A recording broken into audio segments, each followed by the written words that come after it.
It had been 10 years since Ava Sinclair last stepped into her family's ancestral estate.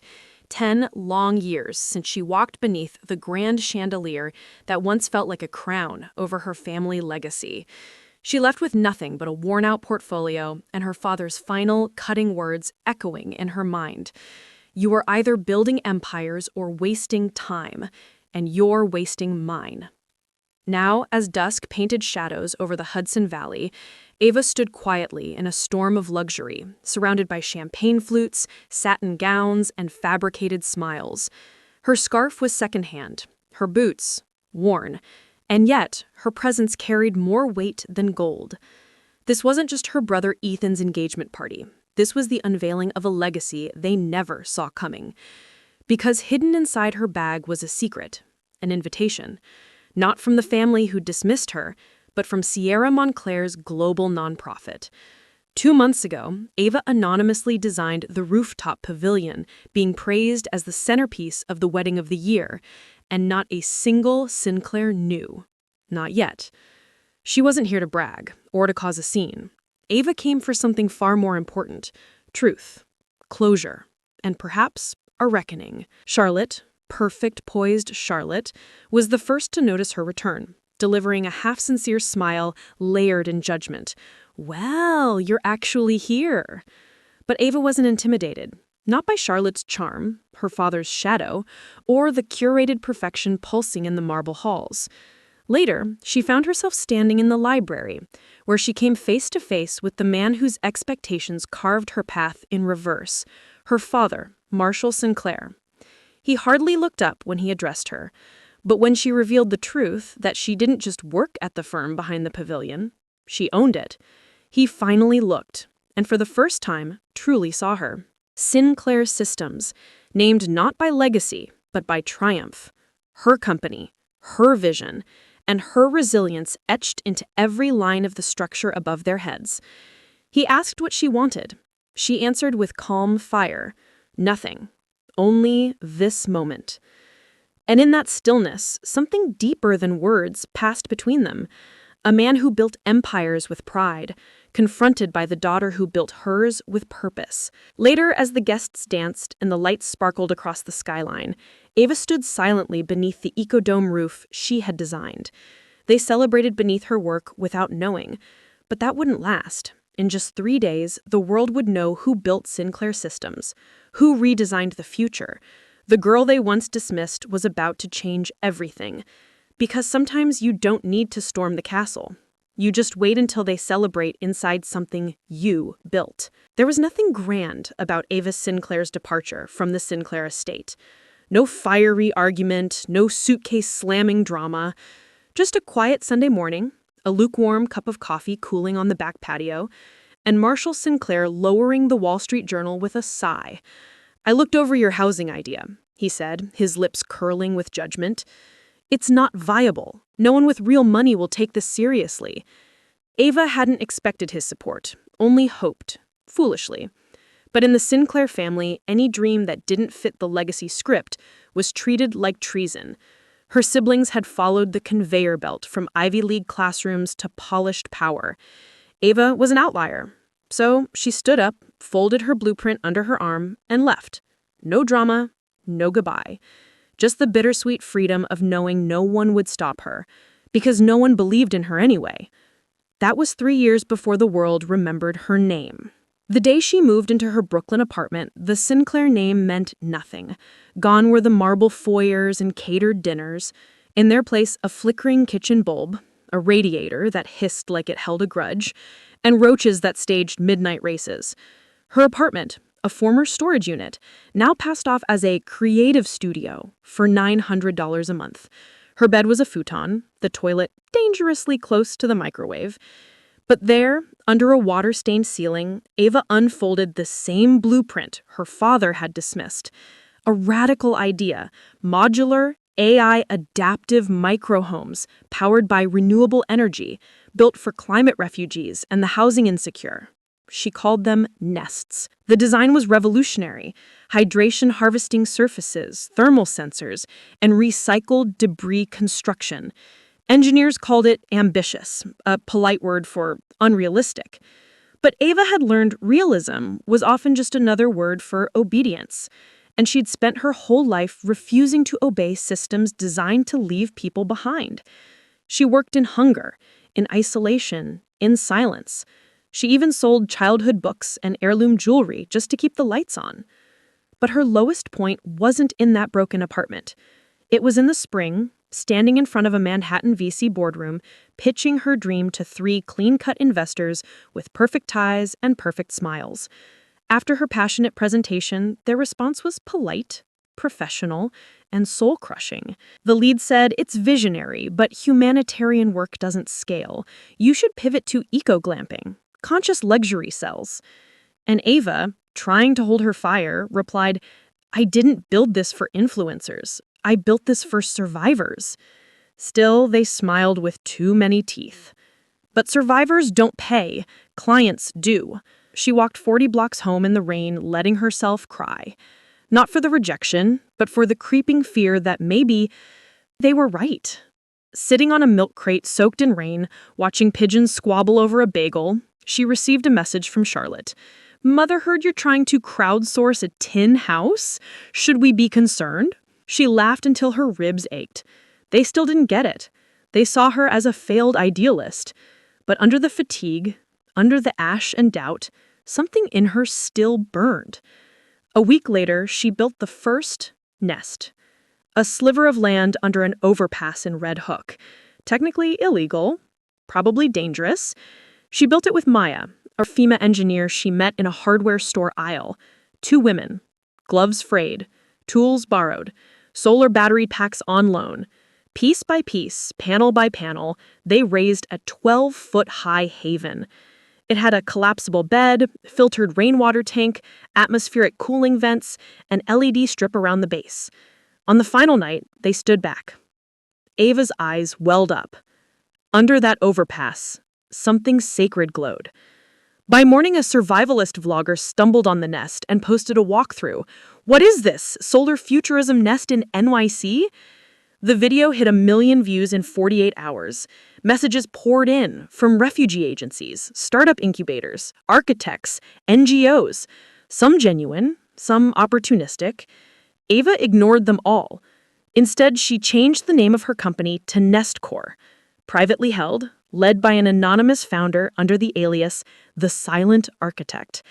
Because now her mission was clear. She wasn't here for spotlight, or validation, or revenge. Ava Sinclair would build in the shadows, disrupt quietly, and never ask for permission again. Because the world had failed her when all she wanted was belief. So now she would build a world where no one needed permission just to belong. The wind howled down Brooklyn's 4th Avenue like a freight train chasing ghosts. Ava Sinclair stood outside a crumbling community center in Sunset Park, her worn canvas bag slung over one shoulder and a thermal coffee cup, now lukewarm, in hand. Her fingers, still bandaged from soldering a biothermal unit for Nestcore's latest prototype, numbed in the brutal February cold. Inside, the air smelled of sawdust, machine grease, and hope stretched thin. This wasn't just her life anymore. This was becoming a movement. The rundown building that the city once listed for demolition had quietly transformed into Nestcore's unofficial headquarters. Every morning began the same. 6 a.m., Ava climbed the creaky stairs, flipped the breaker, and activated the solar panels she'd installed piece by piece. The system didn't power the whole building yet, but day by day, the current reached further. Progress was slow, uneven, beautiful. In the back, Maya cursed at a welding torch in Spanish. Intern Devon, street smart, 20, brilliant, debugged AI code with fingers stained in solder and coffee. They were a ragtag trio held together by caffeine, conviction, and not nearly enough funding. Ava had never taken a salary. Every cent fed the mission. In 6 months, they built and deployed 7 functional nests, homes engineered for displaced communities. 3 traveled to Puerto Rico after a hurricane, 2 were sent to a Syrian refugee initiative. The other 2 stayed here. One became a mobile medical unit, the other, a home. Ronnie, a single mother denied transitional housing, now lived here with her daughter Dahlia. Every morning, Ava checked in. She brought bread, fixed the solar kettle, and refused to be thanked. "Don't thank me," she always said. "Just live. That's thanks enough." Ronnie didn't know who Ava truly was, not her last name, not her legacy. And that's how Ava liked it. Because here, she wasn't a Sinclair. She wasn't a disappointment in designer boots. She was simply a builder trying to place something between people and despair. But all that began to crack the day the city showed up. It was Thursday. Cold. No sun all week. Maya was tinkling with insulation metrics. Devon fought a machine learning glitch. Then came the knock. 2 city agents. One had a clipboard, the other a phone, already recording. "This structure's under investigation," said Clipboard Man. "Zoning violation. Improper permit usage." Ava tried to explain. "Still, city jurisdiction," they snapped. Ronnie stepped out. But the agents said it wasn't about need. If documentation wasn't cleared, the units would be seized or demolished with a child's bed in there. They didn't flinch. They handed her a warning. That night, Ava stood under flickering workshop lights, staring at the nest blueprints, at a dream under siege by red tape. The world wanted her ideas, but her own city wanted her erased. She fought back, not in court, but online. She took to Twitter under her silent alias, the Silent Architect, and posted the truth. The tweet went viral. So did a photo of Dahlia's nest glowing beneath falling snow. Messages poured in from strangers. Engineers, survivors, hackers, helpers. Developers offered Ava millions to transform her design into luxury condos. A $12 million offer landed in her inbox. She deleted it in 3 seconds. Then came the final blow. Saturday morning, Maya stood in the hall, shaking, with a flyer in hand. "They're coming Monday," she whispered. "Emergency housing loophole. No hearing, just action." Ava looked out the window, at Ronnie's glowing dome. Her jaw clenched. "I won't let them take it."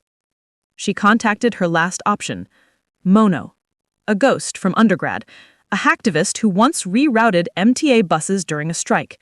She sent an encrypted message, received GPS coordinates. A loophole, in their loophole. Sunday night, Ava and the crew pushed the nest 30 feet off city property and onto land held by a defunct church that had signed a temporary usage waiver. Religious exemption laws shielded it as faith shelter. By Monday, city agents showed up, confused and powerless. Loophole sealed, nest protected. Ava didn't celebrate. She stood with arms crossed as Maya cooked tamales on a camp stove by the dome. This wasn't a victory lap. It was survival. That night, Ava sat alone on the rooftop in the freezing dark, legs dangling over the edge. She thought of everything she'd lost: her father's name, her family's trust, the road more manicured. But in its place, something better had taken root. Not riches, not recognition. Purpose. Below, in a silver dome of warmth and light, a small girl named Dahlia laughed in her sleep. Ava smiled to herself, wind biting at her cheeks. The city still didn't believe in her, but the people living in her shelters did. And for once, that was enough. It was ironic, Ava thought, how the most powerful things she built were also the quietest. The newest NestCore prototype stood in complete silence. No hum of machines, no wires buzzing, not even the faint click of bolts inside its microhydraulic balance system. Just the soft whisper of wind brushing solar wings outside as she stepped in and let the magnetic door close behind her. Inside this engineered silence, the world faded. The nest was simple, elegant. 200 square feet of modular refuge, grounded by carbon steel anchors that could deploy on sand, snow, or swamp within minutes. Climate-controlled air, collapsible furniture from recycled plastics, a biothermal heat panel, food storage built into the wall, circadian lighting. This was never just a shelter. This was a sanctuary. Ava had poured months into it, code written like poetry, wirework as precise as human veins. Every detail answered chaos with order, answered loss with light. But outside these carbon glass walls waited noise. Protest noise, petition noise, phones pinging with opportunity and pressure. Nestcore had stopped being a whisper in the dark. It had ignited. A single tweet from a celebrity environmentalist praising the silent architect's refugee revolution had broken their servers. Silicon Valley without the ego, read a headline in The Atlantic. Ava hated it. It missed the pain, the hunger, the burn scars on her palms from soldering during blackouts. This wasn't investor-backed brilliance. It was grit, pain, resolve. But anonymity? That was gone. Privacy had become a ghost. 1 hour earlier, in Maya's dusty kitchen, Ava was still scrubbing grease from her sleeves when Devon came flying in, breathless, laptop open. He gasped. They traced your IP. Some eco-tech review journalist followed a Nest blog post back to your almond milk order at Jumping Beans. A beat. Ava blinked. I'm getting outed over a latte? Basically, yeah. Maya laughed behind her mug. The future's not private, mija. Devon sighed, leaning over the counter. You've got 2 days, maybe, before they confirm you're the silent architect. You know your name is heavy. Ava shrugged. No one remembers me outside this block. Exactly, Devon said. That's why it's going to blow up. Headlines glowed on the screen in front of her. Looming speculation, digital guesses, praise disguised as hunger. None of them guessed it was Ava Sinclair. Not that Ava, the political heir who walked out the door 3 years ago without permission, money, or applause. Not the girl who once drew housing plans on dinner napkins at state fundraisers. But Devon was right. It was going to break. You should control it, he offered gently, before someone else does. The truth stung more because of its accuracy. Downstairs, in the server basement beneath the center, Ava checked power backups like she always did. Nest deployments were growing. South Sudan, 14 units for a refugee education center. Queens, a women's shelter winter pilot. Western Australia, bushfire response housing. The code, the data, it spoke for itself. But still, she knew, names mattered, representation mattered, and when a woman like her stayed faceless, the world kept assuming the genius must belong to a man, or a corporation, or a legacy. Friday evening, the email came. Subject line, urgent confirmation request. It was from Forbes. They had linked her identity. A story will live Monday. It wasn't the exposure that shook her. It was the calm that followed. For the first time in years, she didn't panic. She prepared. She imagined the fallout. Her family's shocked silence, Charlotte's raised brows, Ethan double-taking over brunch, her mother's dramatic gasp, her father's jaw tightening in legacy protection mode. All of it felt distant, dull. She opened a blank document, began typing. I'm not an accident.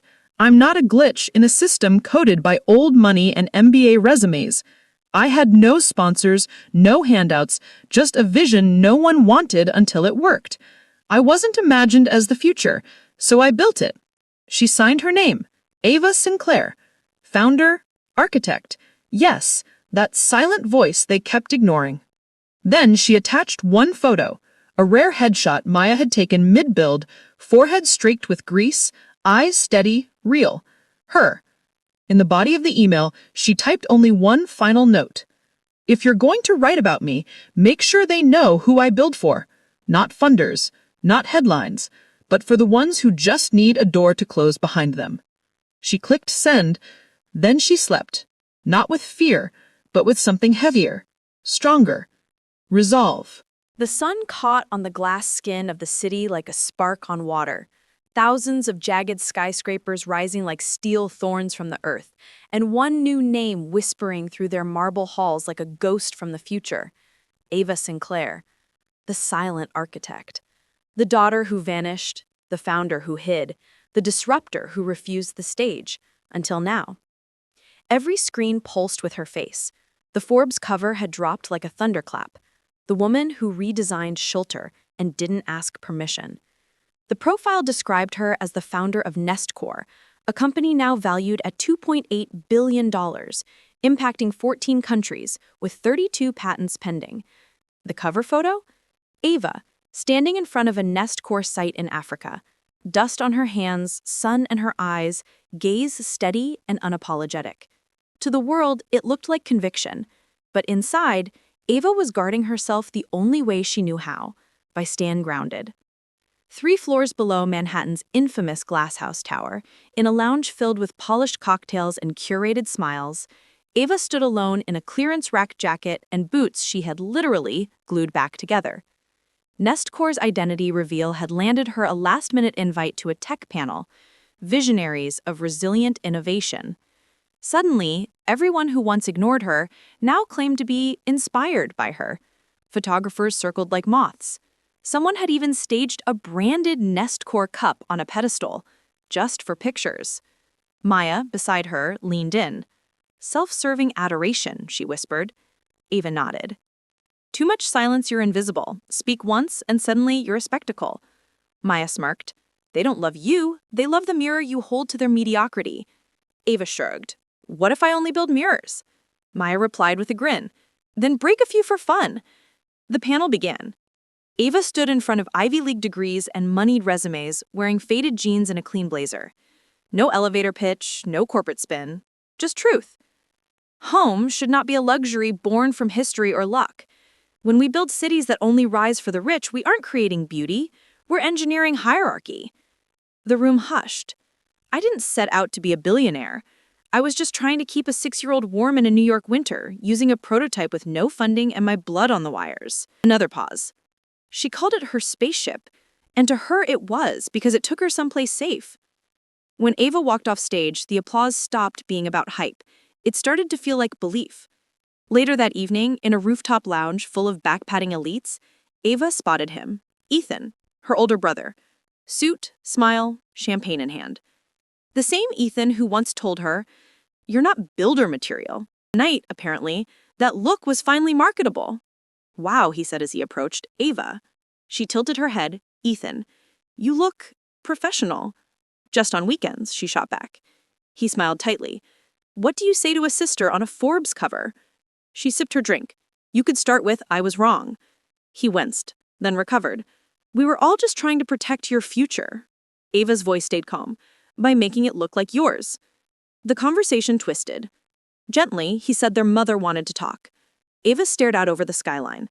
"She had 10 years, she replied. "She chose etiquette when I needed action." Ethan sighed. "I think she thought you chose failure." Ava smiled bitterly. "No, I chose freedom." She just couldn't imagine what it looked like on a woman. Ethan, avoiding deeper truth, invited her to speak at his stepdaughter's private school, a PR move wrapped as a family moment. Ava declined softly. "I don't speak to rooms that learn to ignore the homeless on their way in." He faltered, and she turned away. Back in her hotel suite, the Empire skyline stretched beyond the glass. Those same towers she'd once sketched in notebooks as a girl. Their light blinked like fulfilled warnings. In the mirror, she saw the toll. Tired eyes, cracked knuckles, years spent chasing legitimacy with no inheritance but will. 27 new partnership proposals waited in her inbox. She scrolled, then paused. Subject line, urgent, real estate proposal from Montclair Holdings. From her stepdaughter-in-law's firm, a $400 million offer. Luxury modular properties inspired by your mission. She opened it, looked at the language, elevated minimalism for elite environments, a grassroots-inspired design for boutique comfort. And she laughed. They wanted to bottle revolution for the rich, so poor people could point and daydream. She hit reply. "Thank you for your interest. Nestcore does not mass-produce selective comfort. Our mission is for the unseen, not branded luxury." She signed her name, Ava Sinclair, founder, Nestcore. Then without hesitation, she deleted the offer. No regrets. The wind ripped against the balcony as she stepped outside. Beneath her, the city glittered, its buildings tall, impersonal, unbothered. She didn't build them. She would build after them, for the girls soldering behind dumpsters, doodling futures on pizza boxes, inventing hope where no blueprint existed. Ava's silence had gifted her survival. But her voice? That would build empires. It started with a single grainy photograph tucked inside an exposé by the New Humanist on global housing failures in war-torn regions. Between harrowing statistics and shaking testimonials, one image stood quietly, almost unnoticeable to those who had followed her myth. Nun nests gleaming against the red earth in northern Sudan. And beside them, facing mostly away from the camera but still unmistakable to those who had followed her myth, stood Ava Sinclair. No hoodie, no hat, just a woman in a dirt-streaked shirt, hands on hips pointing a local engineer toward a fraying wire. The caption beneath read, "Unidentified architect. Nest Core deployment site 37 kilometers east of El Fasher, Sudan." That single word, unidentified, ironic, poetic, and used for the last time. The post spread like fire. Reddit threads exploded overnight. Sleuth forums parsed every site shot of Nest deployments, zooming in on grainy stills, claiming sightings in Puerto Rico, Afghanistan, Sri Lanka. Owl woman in the background, tightening bolts, helping load panels while others posed up front. Again and again, it had been her. But hindsight doesn't ask permission. It just exposes you. Ava couldn't hide this time. "They're identifying your body shape now," Maya said, tapping her tablet. "There's a thread dedicated to comparing strut height, walk cycle physics. Weird forensic internet stuff." Ava leaned in. The screen filled with collaged images, labels like "silent architect equals 5'7", agile, left-handed?" and stills of her dragging a Nest module through mud in Sri Lanka. "Jesus," she muttered. "It's like Bigfoot but higher resolution." Maya chuckled, but tension brewed beneath. Anonymity was Ava's armor. Control meant staying unseen, letting the work speak louder than the maker. But now the world didn't want the ghost.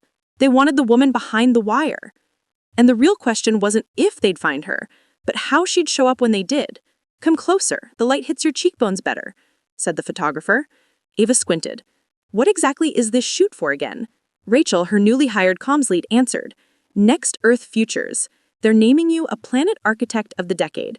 Less Forbes, more legacy." Legacy, Ava flinched word. She still lived in a 600-square-foot apartment above a bakery in Brooklyn. Her idea of legacy? A folder marked, "If I die before debugging AI Nest 4.9, read this first." But now, legacy filled rooms she hadn't even agreed to walk into. "Can you smile?" the photographer asked. "Only if I don't have to explain every scar it took to get here," she replied softly. The shutter clicked once. Nothing more was needed. 3 nights later, alone in her apartment, tucked beneath a windowsill flooded by city lights, her phone vibrated with missed calls like a mechanical heartbeat. 60 missed calls. Ethan, "Mom says dinner Sunday." PR Tiker Magazine, "Global Creators Issue, urgent request." And one quiet voicemail. "Ava, it's Professor Lemley." "Yes, that Lemley. I read your Nest Core system specs. I owe you an apology. You weren't crazy. You were ahead. And we weren't kind. But you were right. Also, if you want your honorary degree, it's yours now. Not that you need it." Ava didn't move. Years ago, Lemley had laughed at her proposal, called Adaptive Shelter a pipe dream, told her she'd do better painting murals than chasing modular madness. She dropped out 3 weeks later. She hadn't looked back. Until now. Days later, her identity was officially unveiled, not by purpose, but by a conference she hadn't even intended to attend. The International Housing Future Conference in Geneva announced her as the final keynote, Ava Sinclair, founder of Nest Core, the woman redefining shelter in a collapsing world. And for the first time, that name didn't echo in empty halls, it roared across marble floors and media streams. Ava rose from her seat, wore the boots she'd built her first nest in, a cardigan marked by a welding spark, and hair pulled back with a zip tie she had reused since the Sri Lanka trip. She stepped to the mic and spoke, not with gloss, but with truth. "I never meant to become a symbol. I just wanted to stop watching children freeze in tents while luxury condos grew waterfalls." She held up a blueprint. "So I built this." The applause lasted 4 minutes. She exited before it stopped. At home, her inbox had tripled. Nest Core's downloads soared. Donations passed 200 million. Still, Ava didn't appear on late-night shows, didn't pop champagne. She went to Maya. Together, they sat on the stoop of a now-renovated community center, while teens lifted solar panels onto 3 new nests. Young builders from the neighborhood's new Build to Live program. "You're not invisible anymore," Maya said, sipping tea. "They see you. You okay with that?" Ava watched one girl raise her panel, like a flag. "I'm okay," she said quietly, "as long as they keep listening." Maya raised an eyebrow. "And if they stop?" Ava smiled, wind brushing the side of her cheek. "Then I'll silence again and build something louder." Ava stood at the edge of it all, where untamed coastline met wild sky in Northern California, wind combing through her hair, waves slamming against cathedral-high cliffs like distant cannon fire. Before her stretched 20 raw acres of cleared land bordered by pine, steel, and promise, excavators set frozen like resting beasts in a battlefield of innovation, and steel beams pierced up from the earth like ribs of something ancient and rising. This wasn't a nest, it was something else. The Aurelia Project, Nest Corps' first fully commissioned campus since the world learned her name. A sustainable humanitarian headquarters built for the borderless future, part innovation lab, part emergency hub, part haven for displaced families, engineers, artists, and doctors in motion. A beacon for the exhausted and the determined. And at its brilliant beating center, Ava's signature. Every bolt, every beam, every line of blueprint was hers. And though she wouldn't say it aloud, it was also the chosen site for her brother Ethan's wedding to Sierra Montclair. Sierra, who had once unknowingly invited Ava to blueprint the venue under anonymity. But then, Ava Sinclair erupted onto magazine covers like a comet carved from defiance, and Sierra doubled down. Now, Ava was building the very structure in which a family that once dismissed her would raise toasts and pose for high society coverage, unaware that beneath every flawless curve of glass was a quiet rebellion. Maya stepped beside her. Clipboard tucked under one arm, boots cracking pine needles, she looked toward the half-built dome. Poetic that they'll raise champagne beneath a roof they said was impossible. Ava's reply was firm. I'm not building it for them. Exactly, Maya said, grinning. That's why it matters. Inside the makeshift command dome, Ava watched the holographic renditions of Aurelia spin across her tablet. Every wall stress-tested. Every tile coded for dismantleability.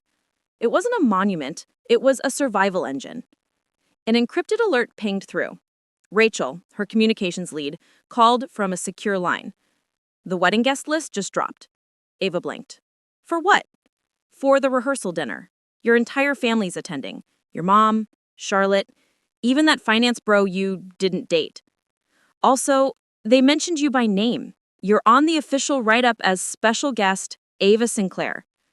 Ava exhaled a laugh, half choked in disbelief. They must be desperate. Or proud, some part of her thought. But pride, delayed, always tasted like burnt sugar. Sweet in theory, bitter on the tongue. 2 nights later, Ava entered the crescent-shaped glass gallery built into the east wing of the Aurelia campus. Still half under construction, but sharp as intent. Black jeans, gray tunic, concrete-dusted boots, no paycheck polish, no borrowed glam, just truth. But stepping into a sea of pearls, practiced smiles, and strategic cheek kisses, she immediately felt the ripple, like cold water across warm steel. Her mother spotted her first, Eleanor Sinclair, polished pearl and perfect posture, turned. Her lips parted, then faltered. Darling, she managed, voice trembling, somewhere between awe and etiquette. Mother, Ava said, polite but knife smooth. Has it been years? A decade, Ava replied, without blinking. Behind Eleanor, Ethan crossed the room in a sharp suit, eyes flickering with earned discomfort. You came, he breathed. Well, Ava said, I couldn't resist watching the aisle walk happen on flooring I designed. He laughed, a noise trapped between sincerity and guilt. It's complicated, he offered. Ava smiled. So am I. Then a new voice emerged, a woman in linen, camera slung over her shoulder. Hi, I'm Ada Chen, founder of Proof of Progress. We tell stories of changemakers who disrupt quietly but build loudly. I'd love to do a long form with you. Ava smiled. You sound terrifying. And before she could finish, another interruption. Her father, Marshall Sinclair. Senator's smile still intact, but his posture now less steel than stone. He reached out a hand. A rare show of humility. You built this. Something that matters. Ava looked at the hand, then up at him. I built a lot. After you told me I couldn't. He faltered. Perhaps we measured success too narrowly. Ava said nothing. And the silence between them weighed more than any speech. Dinner passed in a haze. Clinking glasses, forced laughter, invisible divides. Maya, always watching, noticed Ava slip out before dessert. Not to escape, but to plan. Because tomorrow, where the dome stood finished, beneath a cascade of rose petals and flashing cameras, the wedding of Ethan and Sierra would commence. Guests would marvel at architecture they didn't understand, and Ava wouldn't just take credit for the walls, she would take the stage as herself. That night, she lay not in a hotel, but in a Nest prototype pitched nearby, her default sanctuary. 17 rejected speech drafts sat beside her cot, all tossed for being too careful, too polite, too false. She reached for her sketchpad instead and began drawing, not words, but presence. No podium, no spotlight angles, just Ava, standing with the wind at her back as the sun poured over her design. Not announcing a product, a marriage, or a brand, but something stronger. A revolution of reclamation, because they hadn't just invited her home. They'd walked straight into a future she had already built. The wind roared like grief down the Northern California coast on the morning after the wedding. Ava Sinclair stood alone on a jagged ridge behind the now empty Aurelia Pavilion, her boots sunken in wet soil, her coat billowing behind her like a question unfurling.